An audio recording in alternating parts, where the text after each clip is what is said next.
ლიზას გაჩენა დაუგეგმავად მოხდა. ის დაიბადა მაშინ, როცა მისმა მშობლებმა უნივერსიტეტი დაამთავრეს. სამწუხაროდ მათ ბავშვის ქვეყნად მოვლინება აღიქვეს როგორც უზარმაზარი დაბრკოლება თავიანთი ბედნიერებისთვის. მათ უნდათ კარიერა აეწყოთ, მაგრამ ბავშვის გაჩენის შემდეგ იგრძნეს, რომ შესაძლებელი იყო მათი ჩანაფიქრი არც გამოსულიყო. ბებიამ და ბაბუამ, მიუხედავად იმისა, რომ ასაკში იყვნენ და ჯანმრთელობითაც არ იყვნენ მხნედ, თავიანთ ვაჟს და რძალს შესთავაზეს დახმარება და ბავშვზე ზრუნვა. წყვილი რასაკვირველია, სიხარულით შეხვდა ამ ამბავს. მოხუც ცოლ-ქმარს სიამოვნებით დასთანხმდნენ. ამრიგად ბაბუა ბებიამ გადაიბარეს შვილიშვილზე ზრუნვა. სხვათაშორის სწორედ ისინი იყვნენ ის ადამიანები, ვინც ახალგაზრდა წყვილს აბორტის გაკეთება გადააფიქრებინეს. ასე გავიდა დრო. ბოლოს და ბოლოს პატარა გოგონას მშობლებმა მოახერხეს კარგი სამუშაოს პოვნა და ყოველნაირად ცდილობდნენ წინსვლას. პატარა ლიზა კი ბებია ბაბუის მეთვალყურეობის ქვეშ მოექცა. უნდა ითქვას, რომ გოგონა მშობლებისგან ვერ იღებდა იმ სიყვარულს და ყურადღებას, რომელსაც ნებისმიერი ბავშვი იმსახურებს. მას თითქმის არ აქცევდა ყურადღებას დედმამა. წყვილმა მოგვიანებით საკუთარი ბიზნესი წამოიწყო. მათ ისე კარგად წაუვიდათ საქმე, რომ რადგან კარგი შემოსავალი გაუჩნდათ და ბაბუა ბებიასაც უკვე აღარ შეეძლოთ, გოგონასათვის ძიძაც კი დაიქირავეს. თუმცა ისინი ორთავენი საქმეს უფრო დიდ ყურადღებას უთმობდნენ, ვიდრე თავიანთ გოგონას. როცა ლიზას 5 წელი შეუსრულდა, მისი დედა კვლავ დაფეხმძიმდა. ამ შემთხვევაში კი ეს დაგეგმილი ორსულობა იყო. მშობლები მოუთმენლად ელოდნენ მეორე ქალიშვილის ქვეყნად მოვლინებას. როდესაც ლიზას და დაიბადა და მას ამელია დაარქვეს, ყველა ბედნიერი იყო. მშობლები ეთაყვანებოდნენ მას და მთელი ყურადღება მასზე ჰქონდათ გადატანილი. სამწუხაროდ ბაბუა და ბებია ვერ მოესწნენ მეორე შვილიშვილის დაბადებას, რადგან იმ დროისათვის ისინი ორთავენი დაღუპული იყვნენ. ბაბუა უკურნებელი სენით გარდაიცვალა, ბებია კი ალცჰაიმერით მოხუცთა თავშესაფარში. ლიზა ყველაფერს თავისი ბავშვური თვალებით უცქებდა. ერთი რამ ვერ გაეგო და კითხვა უჩნდებოდა. რატომ იღებს მისი და ყველაფერს და ის კი არაფერს?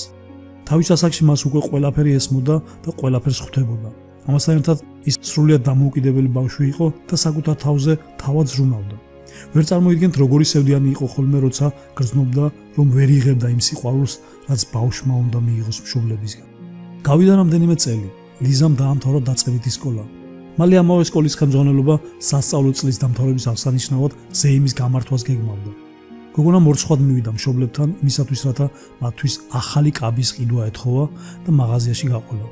დედამ ჯერ ალმაცერად გადახედა საკუთარ შვილს, ბოლოს კი უკმაყოფილოდ მისცა მას ფული და უთხრა: შენ ყოველთვის ითხოვ და ითხოვ. ხომ იცი მაღაზია სადაც არის? წადი და თავად იყიდე, რაც გინდა. ჩვენი წაყოლა სულაც არ გჭირდება ამისათვის. ლიზა არ იყო მომთხოვნი ბავშვი. იშვიათად თხოვდა მშობლებს რაიმე ეყიდათ მისთვის. იყო მორიდებული და უპრეტენზიო. ამიტომაც გააკვირვა დედის ამგვარმა პასუხმა. გოგონას ისღად არ ცენოდა წასულიყო მაღაზიაში მარტო. გული უკვდებოდა. რატომ? ეს კითხვა უტრიალებდა მხოლოდ თავში. გზაში მიმოვალმა ერთ-ერთ მაღაზიაში მშობლები შენიშნა. როცა მიუახლოვდა, დაინახა, რომ ისინი მისი დაიკოსთვის საკმაოდ ძვირიან სამოს ყიდულობდნენ. მშობლებმა ვერც შეამჩნიეს ის. გული საშინლად ჩაწყდა. სახლში დაბრუნებულს ცრემლი მოადგა თვალებზე. ფიქრობდა, რომ დედას და მამას ის არ უყვარდა. მაგრამ მიუხედავად ამისა, მას არ შეეძლო მათ გარეშე. მას წრფელი გულით უყვარდა ისინი და ფიქრობდა, რომ დადგებოდა დრო, როცა ისინიც ასეთი გრძნობით უპასუხებდნენ. დებს შორის ურთიერთობასაც ვერ დაარქმევდით იდეალურს. ამელია ხშირად ლიზას აბრალებდა თუ კი რაიმეს გააფუჭებდა. მუდმივად მისკენ იშვერდა თითს. მშობლებსაც ჯეროდათ მისი და სჯიდნენ უფროს გოგონას იმისათვის, რაც მას არ ჩაუდენია. ასე გავიდა წლები. ლიზას მუდმივად თავად უწევდა საკუთარ თავზე ზრუნვა. ის საოცრად გაწონასწორებულ და სამართლიან გოგონად ჩამოყალიბდა. აი ამელია კი ძალიან ამპარტავანი და თავხედი გოგონა გახდა.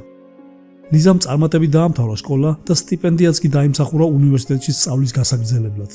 რადგან მისი უნივერსიტეტი სხვა ქალაქში იყო, მას მისი მშობლიური სახლის დატოვებაც მოუწევდა. მართალია მის მშობლებს შეეძლოთ მისი მოწყობა უფრო პრესტიჟულ უნივერსიტეტში, ვიდრე მან მოძებნა და უკეთესი ოთახის დაქირავებაც მისთვის, მაგრამ მათ ეს არ გააკეთეს. ლიზა დაბრუნდა სახლში მისი ბარგის ჩასალაგებლად. თუმცა ვერც მშობლებმა და ვერც დამ შეიძლება ითქვას, რომ ვერ შეამჩნიეს, რომ ის წასასვლელად ემზადებოდა. დედამ მხოლოდ რამდენიმე დღის შემდეგ დაურეკა იმის შესაკითხად, თუ სად იყო. დედა, მე უკვე გელაპარაკე ამის შესახებ, რომ გადავდივარ სხვა ქალაქში უნივერსიტეტში სასწავლებლად. დედის პასუხმა გააოგნა გოგონა. ესე იგი შენ უკვე ჩვენთან აღარ ცხოვრობ? თუ ასეა, მაშინ შენს ოთახში მოსამსახურე შეუშვებ. ლიზა მიხვდა, რომ მისი ადგილი უკვე აღარ იყო მის მშობლიურ სახლში. მან მხოლოდ ეს უპასუხა: დედა, ჩემთვის მისაღები იქნება ყველაფერი, რასაც გადაწყვეტ. მიყვარხარ. გავიდა 5 წელი და ამელიამ დაამთავრა სკოლა. მშობლებს მოუწიათ რამდენიმე რეპეტიტორისთვის ფული გადაეხადათ, რათა გოგონა უნივერსიტეტისთვის მოემზადებინათ. მათ საკმაოდ დიდი თანხის გადახდაც მოუწიათ, რომ ამელია ქვეყნის საუკეთესო უნივერსიტეტში მოხვედრილიყო. ლიზა სხვა ქალაქში გადასვლის შემდეგ იშვიათად ნახულობდა მშობლებს და დას. მაქსიმუმ ერთხელ წელიწადში და როცა ჩადიოდა მშობლიურ სახლში, ხვდებოდა, რომ არავინ არ ელოდა იქ. ხდებოდა ხოლმე ისეც, რომ სახლში არავინ დახვდებოდა. თუმცა მიუხედავად ამ ყველაფრისა, ლიზას მაინც ენატრებოდა მშობლები და და. საბოლოოდ გოგონამ დაამთავრა უნივერსიტეტი. ის კურსზე ყველაზე საუკეთესო იყო, ამიტომაც როგორც კი დაამთავრა სწავლა, ერთ-ერთმა ფირმამ სამუშაო შესთავაზა კარგი ანაზღაურებით. ლიზა ხვდებოდა, რომ მისი ყველა ძალისხმევა ნამდვილად იყო შედეგიანი. ის უკვე სპეციალისტთა გუნდის ნაწილი გახდა, რომლებიც სამუშაო მივლინებებით სხვადასხვა ქვეყნებში დადიოდნენ. ლიზაც მათ სიაში იყო და თავს არ იზოგავდა, რათა კომპანიის განვითარებაში მიეღო მონაწილეობა და ამ ყველაფრით კი ღირსეული შემოსავალი ჰქონოდა. გოგონას ცხოვრება შეიძლება ითქვას მშვენივრად იყო დალაგებული, თუ არ ჩავთვლით ოჯახის წევრებთან ურთიერთობას. ერთ დღესაც ლიზამ გაიგო, რომ მისი მშობლები გაკოტრების ზღვარზე იყვნენ. ისინი ცდილობდნენ, რომ როგორმე გამოსულიყვნენ ამ მდგომარეობიდან და ბანკროტი აერიდებინათ თავიდან. ამის შესახებ დედისგან გაიგო. გოგონას ძალიან გაუხარდა მისი ზარი. უპასუხა და გაიგონა აღელვებული ხმა. დედას არც კი მოუგითხავს, მაშინვე გადავიდათ ხოვნაზე. ლიზა, ფული გჭირდება. ჩვენი ფირმა გაკოტრების პირასაა. ბევრი რამის და მათ შორის მანქანების გაყიდვაც კი მოგვიწია, რომ როგორმე შეგვეჩერებინა ეს პროცესი. ძვირფასო, ძალიან გთხოვ, ნუ გავწირავ. ლიზამ მოისმინა სიტყვა ძვირფასო, რომელიც დედისგან აქამდე არასდროს გაეგონა. ეს განსაკუთრებული მომენტი იყო. ის წავიდა ახლომდებარე ბანკში და გადაურიცხა საჭირო თანხის მთელი რაოდენობა. მეორე დღეს მან თავად დაურეკა მშობლებს, რათა გაეგო როგორ არიან და მიიღეს თუ არა თანხა, თუმცა ზარზე არც ერთმა არ უპასუხა.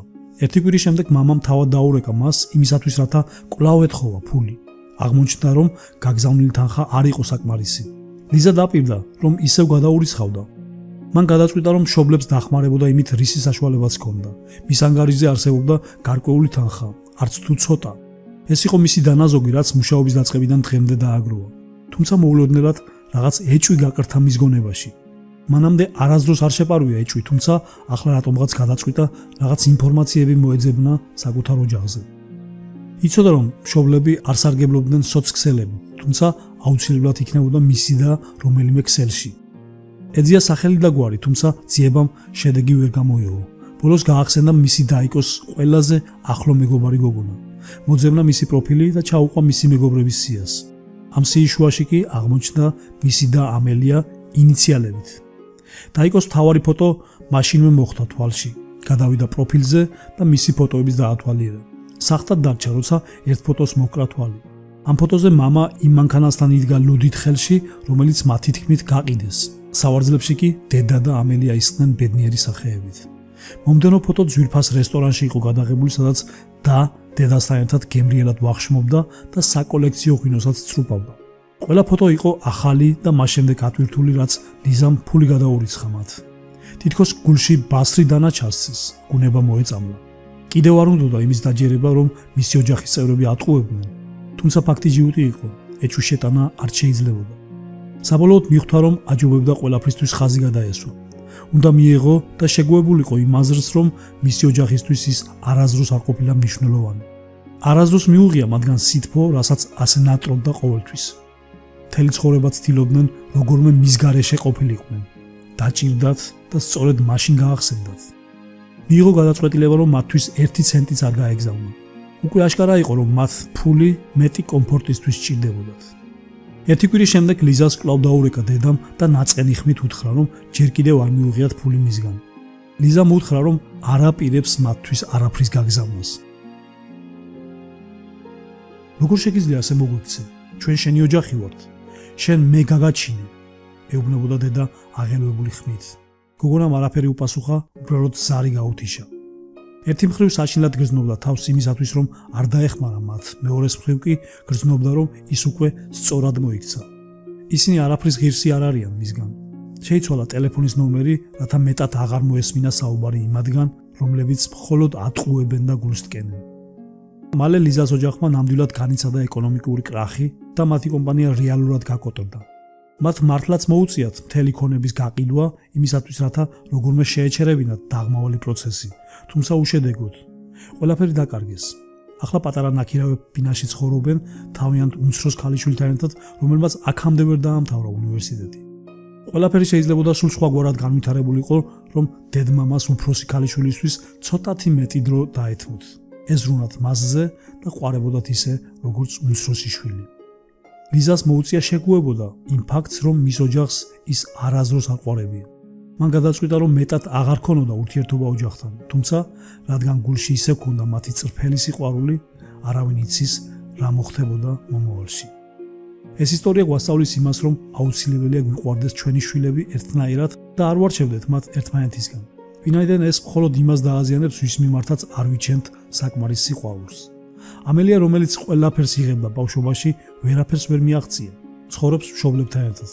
ლიზა კი, რომელსაც ყველაფერი აკლდა მათ შორის მშობლების სიყვარული, ცუდ და ბოროტ ადამიანად არ ჩამოყალიბდა.